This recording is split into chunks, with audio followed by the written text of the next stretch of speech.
अस्सलामुअलैकुम viewers, welcome to the channel. अगर आप भी अपना नया नादरा का शनाख्ती कार्ड बनवाना चाहते हैं और इस हवाले से आपको मालूमात दरकार है तो आप सही वीडियो देख रहे हैं।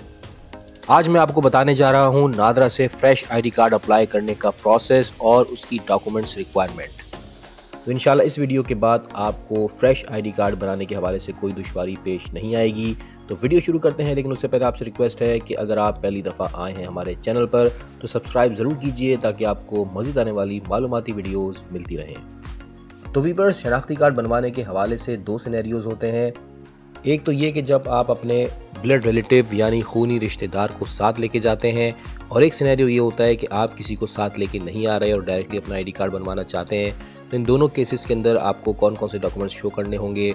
तो पहले सिनेरियो में अगर आपके वालिदैन या आपके भाई बहन में से कोई आपके साथ जा रहा है नादरा के दफ्तर में, तो आपने साथ में अपना बर्थ सर्टिफिकेट जो कि यूनियन काउंसिल से बनता है वो साथ लेके जाना है, या आपका अगर ऑलरेडी बे फॉर्म बना हुआ है जिसको CRC कहते हैं यानी चाइल्ड रजिस्ट्रेशन सर्टिफिकेट, तो वो आपने नादरा में शो करना है। और इसके अलावा आपके साथ जो आपका फैमिली मेम्बर आया है वो अपने बायोमेट्रिक वेरिफिकेशन भी देगा। और अगर आपके ब्लड रिलेटिव के फिंगरप्रिंट्स का कोई इशू है तो आपको अटेस्टेड फॉर्म भी दिया जा सकता है जिससे आप तस्दीक कराएंगे किसी 16 ग्रेड या उससे ऊपर के कोई सरकारी ऑफिसर से, और उसके बाद वो फॉर्म आपने नादरा के दफ्तर में वापस जमा कराना होता है।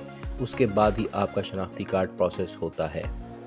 दूसरे सिनेरियो में अगर आपका ब्लड रिलेटिव आपके साथ नहीं है, आप अकेले ही आईडी कार्ड बनवाना चाहते हैं, तो आप ऐसा नहीं कर सकते। आपको किसी न किसी को साथ लेके जाना होगा। अगर आपका कोई ब्लड रिलेटिव मौजूद नहीं है तो आप किसी विटनेस को साथ लेके जाएंगे जो आपको जानता हो, जो आपकी गारंटी ले सकता हो। कोई आपका दूर परे का रिश्तेदार हो, आपका ताया, चचा, मामू वगैरह, या आपका पड़ोसी, आपका दोस्त, कोई भी जा सकता है, लेकिन उसको साथ में एक एफिडेविट भी सबमिट करवाना होगा यानी एक तस्दीकनामा, जिसमें वो इस बात को डिक्लेयर करेगा कि वो आपको जानता है। इसके अलावा उस डिक्लेरेशन फॉर्म में 2 विटनेस भी होंगे और ये आपने डिक्लेरेशन एफिडेविट पे यानी स्टैम्प पेपर पे बनवाना होता है। और इसके अलावा जो पहले मैंने आपको डॉक्यूमेंट्स बताए वो भी साथ ही लगते हैं यानी बर्थ सर्टिफिकेट यूनियन काउंसिल का या आपका बे फॉर्म। लेकिन इस प्रोसेस में वेरिफिकेशन काफ़ी सख्त होती है। आपके पूरे केस को एनालाइज किया जाता है, आपकी जो फैमिली का डेटा है उसको वेरीफाई किया जाता है और आपसे पर्सनल क्वेश्चंस भी किए जा सकते हैं।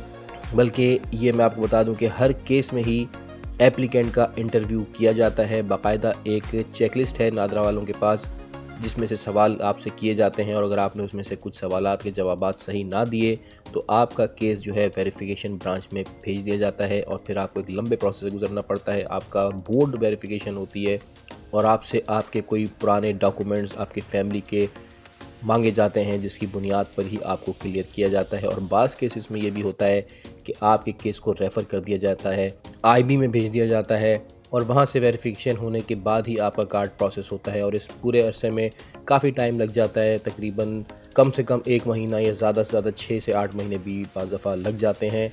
तो कोशिश यही करें कि जब भी फ्रेश आईडी कार्ड बनवाने जाएं तो आपके साथ आपका ब्लड रिलेटिव मौजूद हो, आपके पास आपका या तो बे फॉर्म हो या आपका बर्थ सर्टिफिकेट हो। मज़ीद कुछ इंपॉर्टेंट चीज़ें जो आप अपने जहन में रखिए कि एक तो ये कि आप पूरे पाकिस्तान में कहीं से भी अप्लाई कर सकते हैं, किसी भी रीजन से, किसी भी डिस्ट्रिक्ट से। कोई क़ैद नहीं है कि आपने किसी ख़ास इलाके से ही जाके अप्लाई करना है। दूसरी चीज़ ये है कि अगर फॉर एग्ज़ाम्पल वालिदैन का इंतकाल हो चुका है या वालिदैन में से किसी एक का इंतकाल हो चुका है, तो फिर उनके डेथ सर्टिफिकेट जो कि यूनियन काउंसिल के हों यानी कंप्यूटराइज हों वो आपको शो करने होते हैं। और उसके अलावा आपका फैमिली में कोई आपका बड़ा भाई बहन है तो वो आपके साथ जाएगा नादरा के दफ्तर में और वो अपने फिंगरप्रिंट्स देते हुए, अपना आईडी कार्ड शो करते हुए आपके लिए वेरिफिकेशन देगा और इस तरह फिर आपका आईडी कार्ड प्रोसेस होगा। एक और इम्पॉर्टेंट चीज़ ये है कि अगर एप्लीकेंट खुदा न खास्ता डिसेबल है यानी माजूर है तो उसके लिए पहले डिसेबिलिटी सर्टिफिकेट बनाना होगा, और उस डिसेबिलिटी सर्टिफिकेट की वजह से आपका जो शनाख्ती कार्ड बनेगा उसमें एक व्हील चेयर का लोगो होगा यानी माजूरी का एक निशान होता है, वो आपके आईडी कार्ड पर प्रिंट होगा।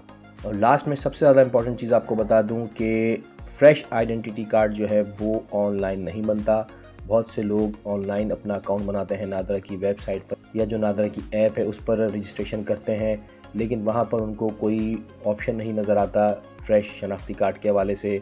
ये मैं आपको बताता चलूँ कि ऑनलाइन अगर आप अप्लाई करना चाहते हैं तो आप रिन्यू तो करा सकते हैं अपने आईडी कार्ड को, डुप्लिकेट भी करा सकते हैं, या कुछ मॉडिफिकेशंस हैं जो आप करवा सकते हैं। फॉर एग्ज़ाम्पल आप गैर शादीशुदा हैं तो आप अपने आप को शादीशुदा में कन्वर्ट करवा सकते हैं, या आप अपना एड्रेस चेंज करा सकते हैं। तो इस तरह की कुछ चीज़ें हैं जो आप कर सकते हैं ऑनलाइन जाकर। लेकिन अगर आप पहली दफ़ा शनाख्ती कार्ड अपना बनवाना चाहते हैं तो उसकी सहूलत अभी ऑनलाइन में नहीं है। व्यूअर्स, आई होप ये छोटी सी वीडियो काफ़ी इन्फॉर्मेटिव आपको लगी होगी। अगर आपका कोई सवाल हो तो आप कमेंट्स बॉक्स में ज़रूर लिखिएगा। मिलते हैं अगली वीडियो में, तब तक के लिए अल्लाह हाफ़िज़।